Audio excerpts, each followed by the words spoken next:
We thought it would be best if you skipped the party this year, Emma. Our family is craving a sense of peace and calm for once. My mother's text glowed on my phone screen, each word striking me like a small, sharp dagger. Your sister, Kate, is bringing her new fiancé, and we really want to avoid any tension. I stared at the message, my heart sinking. 15 years of cherished party memories flashed through my mind, 15 years of hosting elaborate, unforgettable celebrations in my beautifully restored Victorian home, of pouring my soul into cooking intricate meals that took days to prepare, of decorating every single corner to craft the perfect holiday atmosphere. All of that effort, all of that love, dismissed with a single cold text. My name is Emma Sullivan, and at 38 years old, I'd just been uninvited from my own family's party celebration, the very one I'd been hosting since I was 23. The irony wasn't lost on me. They wanted to celebrate in peace, they said, in my sister's cramped little apartment instead of my spacious, welcoming home, a home they once called too extravagant, too ambitious for a single woman like me. Perfect, I typed back, surprising myself with how steady my fingers felt as I crafted the response. Wishing you all a wonderful holiday season. My mother's reply came almost instantly. Please don't be difficult, Emma. You know how intense you can get about everything. Kate just wants a simple, understated celebration this year. Intense.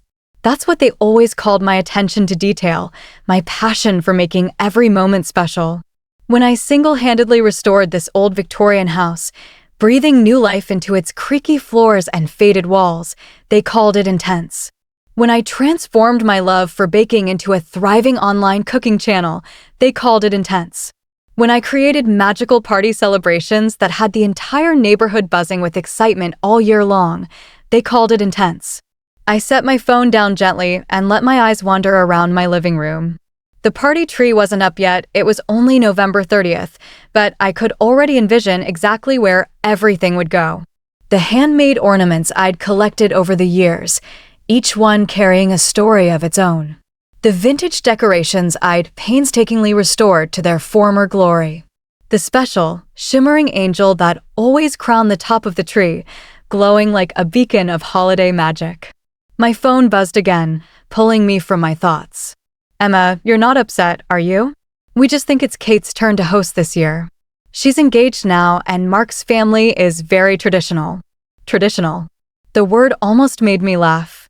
Traditional, like my sister, who switched careers every 2 years, chasing new dreams with reckless abandon. Traditional, like my parents, who never once hosted a party themselves, always content to let me carry the load. I picked up my phone, opened my banking app, and a small smile crept across my face. No worries at all, I replied, my voice calm in my head as I typed. I have other plans anyway. And I did, plans that had been quietly taking shape for months, plans that would make this party unforgettable in ways my family could never have imagined. The next morning, I made 2 important calls. The first was to my dear friend Olivia, who runs the local children's home. Everything is set, she told me, her voice brimming with excitement. The kids are absolutely thrilled. Are you sure you're ready for this, Emma? More sure than I've ever been, I replied, my heart swelling at the thought of what was to come, the joy we were about to create together. The second call was to my agent. Yes, I have an agent now, another thing my family dismissed as intense. The contract is signed, she confirmed. The Food Network adored your party's special pitch. They'll start filming next week. I hung up and glanced at my phone. 3 more texts from my mother had arrived, each one more probing than the last. What other plans? You always host Christmas, Emma. Are you going somewhere? Please answer me. I set my phone to silent and pulled out my planning notebook, the one my sister mocked as obsessive last party when I was meticulously organizing the perfect holiday feast. This year, it held something far more special, a vision for a celebration unlike any other. The doorbell rang, interrupting my thoughts. It was Mrs. Anderson from next door, clutching a tin of her famous homemade cookies. Emma, dear, she said, her voice full of concern, I just heard from your mother at the market. Is it true you're not hosting the party this year? The whole neighborhood looks forward to your celebrations. They're the highlight of the season. I smiled warmly, accepting the tin. Don't worry, Mrs. Anderson. The party isn't canceled. It's just going to be different this year. Very different. As I closed the door, my phone lit up with another text, this time from Kate. Mom's worried you're mad. Don't be so dramatic, sis. You know how overwhelming your Christmases can get. Mark's family prefers things simple. I picked up my notebook again, running my finger down the carefully organized list of plans. Simple wasn't in my vocabulary, and this party would prove exactly why that wasn't a bad thing. My family wanted peace? They'd have it, along with the stark realization of what they'd chosen to give up. Let them have their quiet, simple Christmas. Mine was going to change lives, and they had no idea what was coming. The next 2 weeks passed in a whirlwind of activity. While my family sent increasingly curious texts, probing about my mysterious plans, I was busy transforming my Victorian home into a magical wonderland. The Food Network crew arrived, setting up cameras and equipment, capturing every moment as I decorated each room with a unique, enchanting theme. And this, I explained to the camera, gesturing to the towering tree in my living room, is our wish tree. Every single ornament represents a child's party dream. The producer wiped away tears as I showed her the handwritten wishes from the children's home, each one carefully transformed into a beautiful, sparkling decoration. My phone buzzed constantly. Kate's messages grew sharper, more irritated. Mom says you're not even answering about party dinner preferences. Are you trying to make me look bad? I smiled to myself, remembering how last year she'd complained that my traditional party dinner was showing off. Now, apparently, my absence was just as problematic. The local news caught wind of what was happening, and soon a headline spread: local chef partners with children's home for party miracle. My mother called immediately, her voice tinged with suspicion. Emma, what's this article about? Are you doing this to spite us? No, Mom, I replied calmly, watching as volunteers helped set up a dazzling outdoor light display. I'm doing this because, while you're all seeking peace, 30 children from the home have never experienced a true party celebration. The silence on the other end was deafening, but telling. But what about family? She finally managed. Exactly, Mom, I said softly. What about family? My father tried next, leaving a gruff voicemail that almost made me laugh. Princess, your sister's very upset. She thinks you're trying to steal attention from her engagement. Can't you just come to her apartment for a quiet dinner instead of whatever this is? I was reviewing the final plans with Olivia when Kate showed up unannounced. She stood in my foyer, her eyes wide as she took in the transformation. What is all this? The house was nothing short of stunning. Each room told a unique story. The dining room, set for 35 children plus staff, the living room, dominated by the massive wish tree, the kitchen, prepped for cooking lessons where the kids would learn to make their own party cookies. This, I said, gesturing around with pride, is what a party should be about, not peace and quiet, but joy, giving, and creating memories that last a lifetime. Kate struggled to process it all, her gaze catching on a crew member adjusting lights for the upcoming TV special. Is that a Food Network van outside? She asked, her voice trembling. It is, I replied. Turns out my intense approach to party is exactly what they were looking for. The special airs on party eve. Her face flushed, and her words came out in a rush. So, this is about showing us up, making us look bad for wanting a simple family Christmas? I shook my head and handed her a folder. Inside were photos and stories of each child who would be celebrating here, along with their heartfelt party wishes. No, Kate, I said gently. This is about making sure these children have the party they deserve, the kind of magical celebration I used to create for our family, before it became too overwhelming for everyone. She flipped through the pages, her expression softening as she read. Emma, she started, but I cut her off gently. You should go, I said. You have your simple party to plan, remember? Mark's traditional family is waiting. After she left, Olivia squeezed my arm. Your sister looked shocked. She's not the only one who'll be surprised, I replied, checking my planning notebook one last time. Everything was falling into place perfectly. That evening, my mother called again. Emma, honey, we've been thinking. Maybe we were too hasty about Christmas. Your house has always been perfect for hosting. Sorry, Mom, I interrupted, my voice firm but kind. Everything's arranged now. The children's home is counting on this celebration, and the Food Network has their schedule set. You and Kate enjoy your peaceful Christmas. I'll be creating some magic here.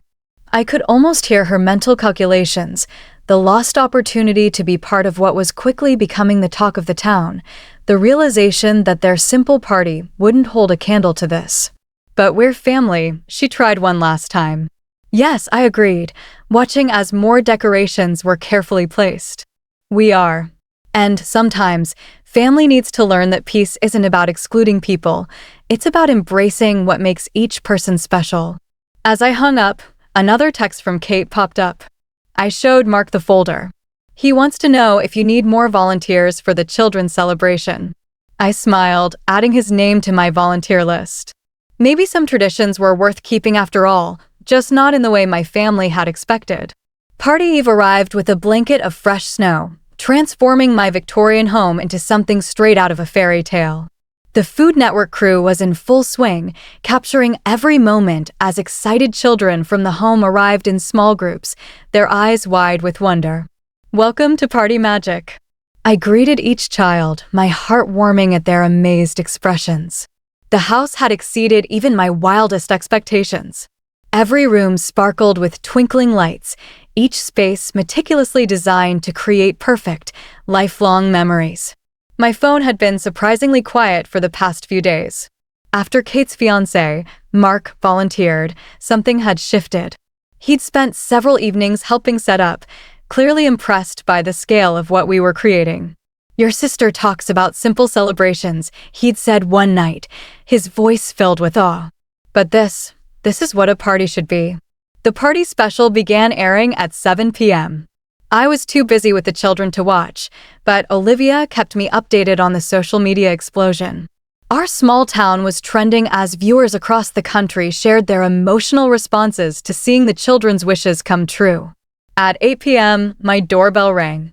I opened it to find Kate standing there, tears streaming down her face. I just watched the special, she whispered. Emma, I'm so sorry. We were wrong. All these years, we called you intense when you were just magical. Behind her stood my parents, looking both ashamed and awestruck. My mother clutched her handkerchief, her eyes red, while my father couldn't stop staring at the joy-filled scene through my front windows. The way those children look at you, my mother said softly, her voice trembling. It's the same way you used to look when planning party each year, before we started complaining it was too much. I stood in my doorway, watching their faces as they took in everything, the children decorating cookies in the kitchen, the joyful singing coming from the living room, the pure, infectious happiness that filled every corner of my home.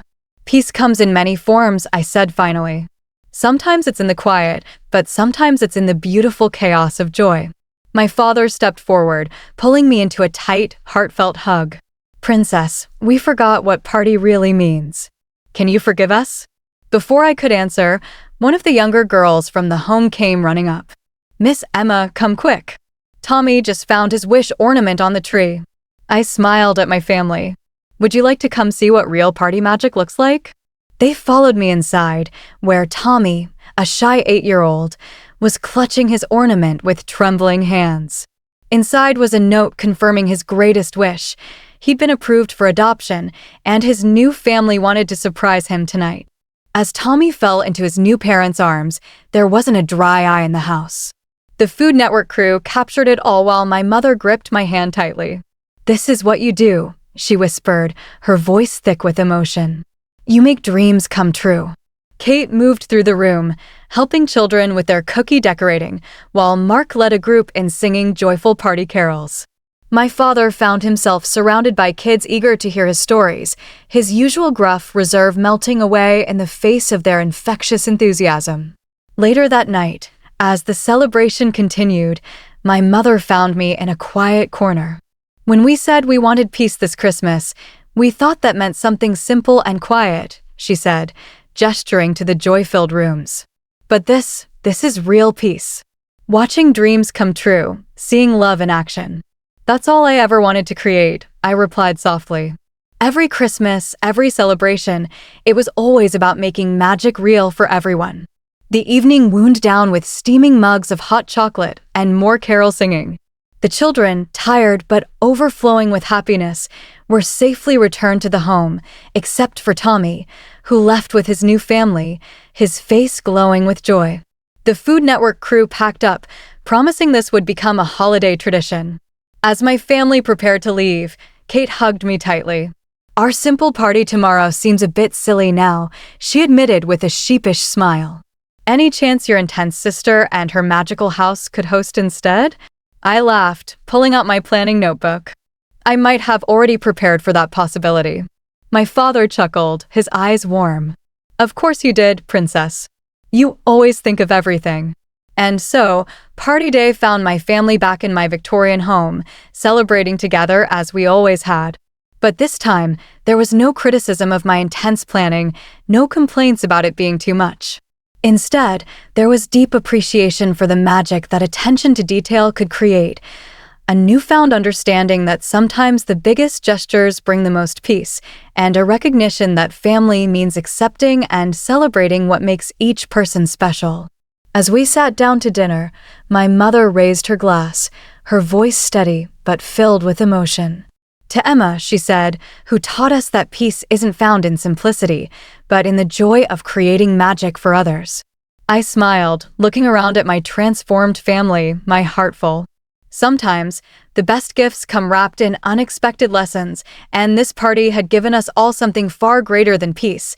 It had given us understanding, love, and a celebration we'd never forget. Please feel free to comment below if you liked this. Remember to like and subscribers for more.